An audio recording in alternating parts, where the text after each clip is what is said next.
This is the cabinet guy. Wanted to see if you guys had seen a tool like this before. It's a spring-loaded nail set. I use it to mark the center of holes for things I need to screw or for hardware.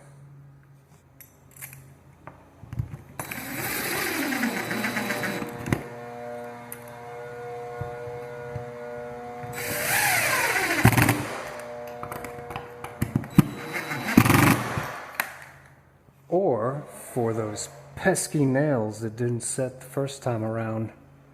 It's got two ends, one for a 18 gauge and one for a 23 gauge. That's an 18 gauge, so just put it on the nail like that and fire. Got a link in the description.